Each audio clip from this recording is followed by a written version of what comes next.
This is Those Dark Places by Jonathan Hicks, an industrial science fiction role-playing game, and it is sort of based around the themes of Alien, Silent Running, Outland, and even Dark Star, I think. Those kind of gritty, grimy 80s and late 70s sci-fi films where things aren't glorious, beautiful touchscreens and things like that, and clever 3D plans that appear out of nowhere. We are talking CRT monitors, big chunky buttons, big metal levers that make things work, that kind of thing. And it is a dark place and it is a scary place. Now, your characters are quite simple, as this is a rules-light game. You have charisma, agility, strength, and education as your stats. And you also have another stat, which is your pressure bonus, which is your strength and your education added together. So this character's pressure bonus will be 5. So as stressful and scary things happen, your pressure builds up and gives more of a chance of you having what is called an episode, which can cause problems for your performance later on. Now, this is published by Osprey Games. It's about £10 or so on a well-known online retailer's website. The artwork is really nice, consistent style throughout. I really like it. Reminds me a bit of the Paranoia line drawings from the I had the second edition years ago, but really nice artwork. And the theme comes throughout because it takes the tone that you're in a briefing and you're being told about working with the company on these jobs at deep space mining areas and space stations, and finding old ships that have been adrift for years maybe, and the company is on your back all the time, giving you lots of pressure to get the job done. Now, trying to achieve things is very simple. What you have to do is you roll the d6 and add your appropriate stat, and then you also might be able to add your primary or secondary crew position. So if you are piloting a spaceship through a difficult area, you would perhaps roll your die and add your agility, and if you were the helm officer, that's your primary position, you would add +2. Whereas if you are trying to negotiate with someone, you would use your charisma, and if your secondary position was the liaison officer, that will give you a +1. And what you're trying to do on a standard check is to get a 7+.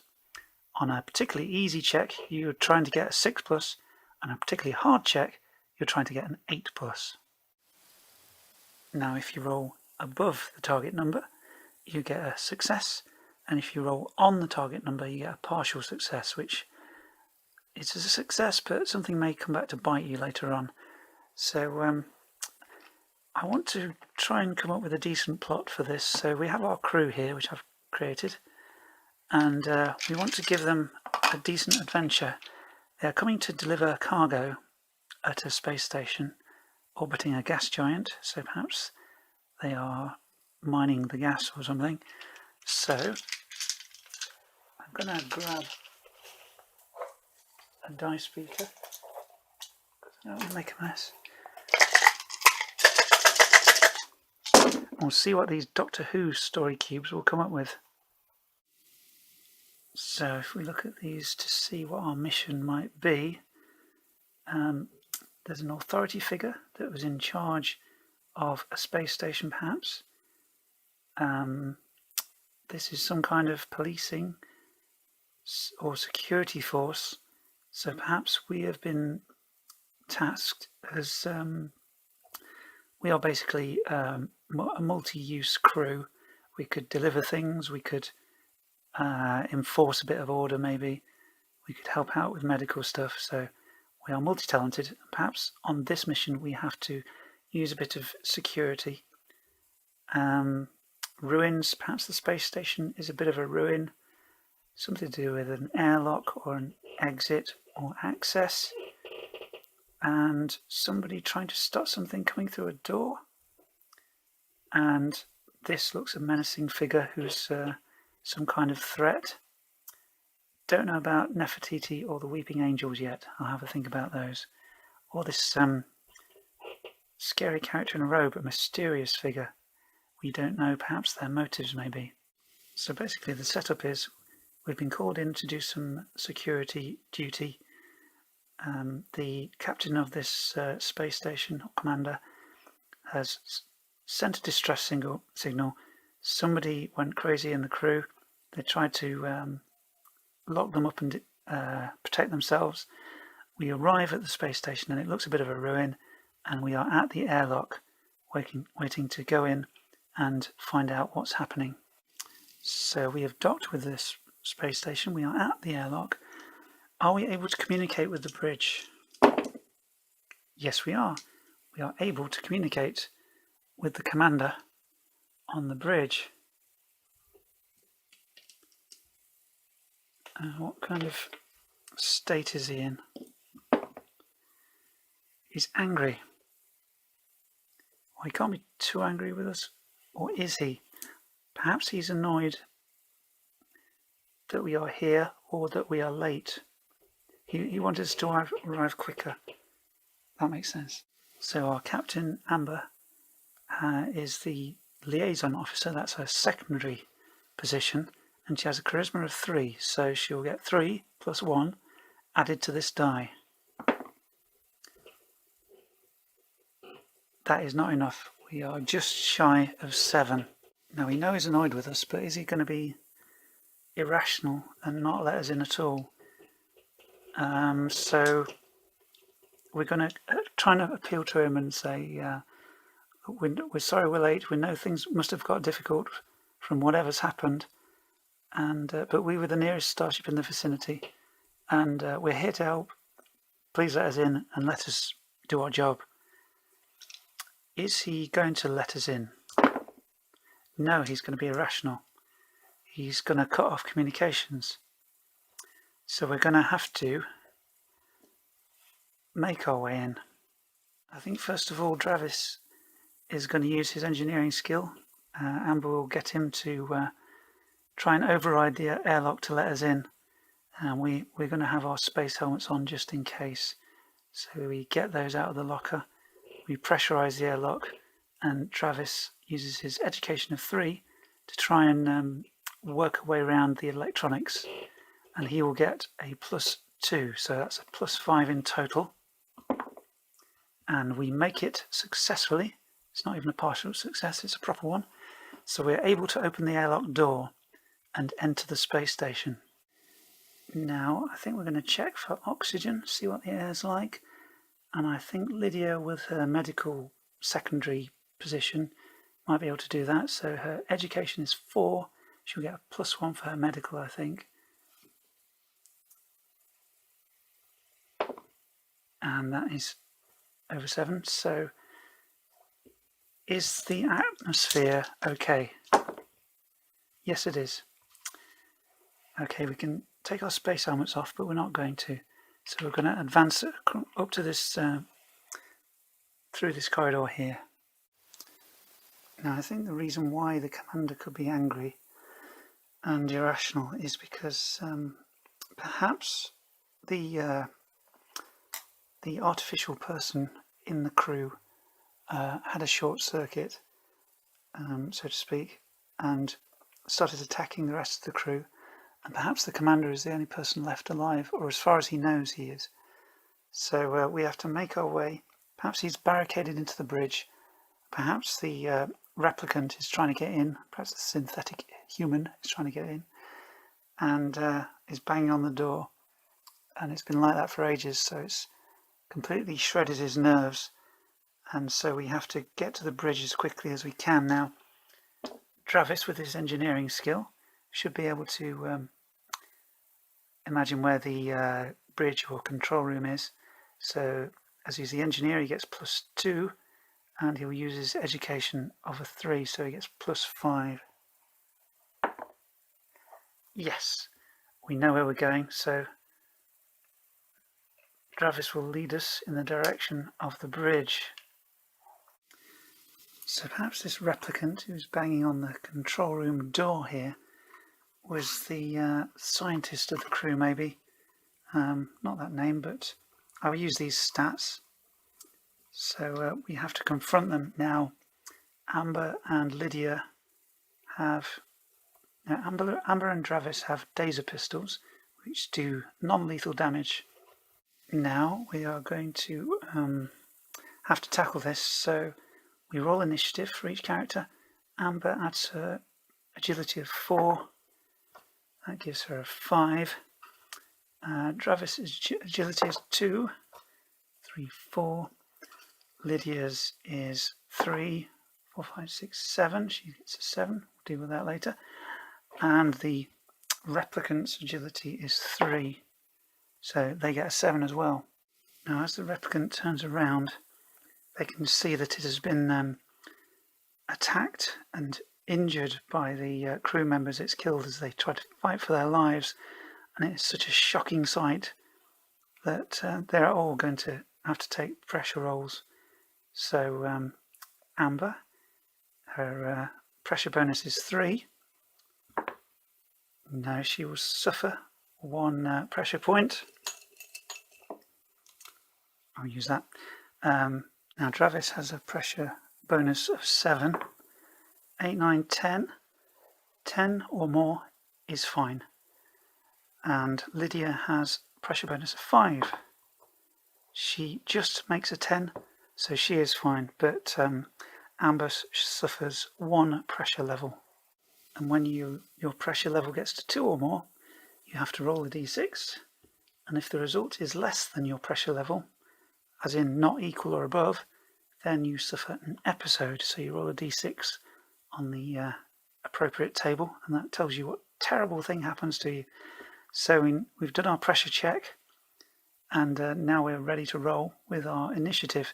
So as the replicant and Lydia are tied on initiative, they both roll again against each other. So Lydia rolls and adds 3, that's a 6, and I think the replicant also had 3. At the back of the book. Science officer. Yep, they also had 3, so. And the replicant will go ahead of Lydia. So let's say the replicant might have an improvised weapon like a bar of piping or something, and so it will rush towards the nearest threat, which is Travis in this case. Now in hand-to-hand combat you both roll, so we'll stick to the colour coding. This is the replicant, this is Travis. So the replicant rolls and adds its strength, which is 1. That's a 3 total. And Travis rolls and adds his strength, which is 4. So Travis wins. And his wrench, which he has, does 2 damage, which knocks out the replicant, because it only had 1 strength and now it's down to -1. And if you get to 0, you're unconscious. If you get to -2, well, you'll find yourself floating home, basically. Now, we know full well that replicants are very expensive to the company, and they would be very annoyed if we destroyed it, so we're going to take that away. Travis is going to take the replicant away and lock it up in the brig. And I think Lydia is, before he does that, Lydia is going to administer medical care. So her medical officer status gives her a +1. She adds her education, so that's a 5 in total. So she's able to fix up the replicant as Travis takes it away and locks it in the brig of the space station. These tiles are from Apocalypse Chaos, by the way, and these are from one of the editions of Spacehawk, I think possibly 2nd edition, I can't quite remember. But now we have another crazy person to deal with, which is the commander. He's snapped a bit, and so we need to be able to talk him down, and we've got Amber and Lydia to do that while Travis is dealing with the replicant. And I should have actually rolled for damage for the wrench because it does more than one. So in this case, the maximum damage a wrench can do is 2. So if I roll a 1, it does 1. And if I roll a 2 or more, it does 2. So it did do 2 damage. Now, due to the commander having suffered so much pressure and stress, and probably rolled on the stress table quite a lot, his attributes will be very low. He'll be in a very bad state physically and mentally. And so he probably won't be much of a threat to us physically. Or will he? So we're going to try and talk him down. So, Commander, we've apprehended the replicant, your crew member who went crazy, and we've put him in the brig. He's perfectly safe. There's nothing to worry about. So please open the door, and we'll get you some medical attention and get you in a sleep chamber to help you recover. So we're going to do our liaison check. We have a charisma of 3. Liaison is our secondary position for Amber. So she'll get a +4 in total. Now, because it's in such a bad state, I'm going to give it an 8+ to succeed. Now that is an 8, so the commander will calm down and open the door. But there may be complications. So I think that partial success will mean that he's not a threat to us, but he's still enraged with the replicant. So I think he's gonna do an agility check. I'm gonna give him a standard agility of 2, and he's gonna do a check to try and steal one of our Dazer pistol. And he does. He snatches our pistol and he runs for it. He's heading to the brig, Dazer pistol in hand. Even though it's a non-lethal weapon, you know, he might just like hit the replicant with it. So we have to do something to stop it. Now Travis is the only one with another Dazer pistol currently. So the commander is running into the brig where Travis is dealing with the unconscious replicant. And we are shouting a warning to him. Well, we've got our communications, haven't we? So we will say to him, we'll be able to warn him that the commander's coming. So Travis will draw the Dazer pistol. So although Travis knows that the commander's coming, the commander also knows where they are in the brig. So we're going to roll initiative. I said the commander had 2 agility. So that's a 3 initiative for him. And Travis, his agility is 2, and Travis will go first. And we are trying to catch up here. So Travis is able to fire off his Dazer pistol first. Now I'm going to say this is more than 6 meters across, not by much, but a little bit more. So he's going to have to roll a 7 or more to hit, and his security position as a secondary crew position gives him a +1, and he adds his agility, so that's +3 in total to try and get 7 or more. And that's a miss, so the commander will then be able to shoot at Travis with his Dazer pistol, which is stolen. Or will he go for the replicant? Well, Travis is sort of in front of it, so he's not going to get a good shot on the replicant, so I think the commander's going to roll 7+, adding a 2, and he will miss wildly as well. So this could come to physical blows as he rushes in and Travis rushes to protect the replicant. I'll give the commander a bog standard strength of 2, and Travis will attack. He's put his wrench down because he used the Dazer pistol, so he rolls his die and adds a 4. That's a 10, you're not going to beat that. commander rolls and adds 2. So Dravis does 1 damage to the commander. That reduces his strength to 1. There we go. And we arrive on the scene. But Dravis is going to enter into another round of hand-to-hand combat. So that's plus 5 to that, so that's 7 in total. And the commander rolls a 6 and gets a 7 as well, so that's a draw. So they are sort of grappling in the middle of the room. And Amber's just going to try and pile in at the back here. 5, 6 total, because she gets a plus 1 for her strength. And I'll just roll for the... Yeah, that's a 3 for the commander to resist that, so she is able to do the 1 damage necessary to knock the commander out. And so they're going to have to put him in the brig as well. And one of the vice presidents of the company here appears on the intercom as we communicate back to base, if you like, what's happened. Do turn a blind eye to the fact that the replicant went crazy, or else this must be kept hush-hush, or there will be terrible consequences. So she will order us to bring the commander and the replicant back to our headquarters under restraint to make sure nothing kicks off again, but we must make sure that this is on the strictly under wraps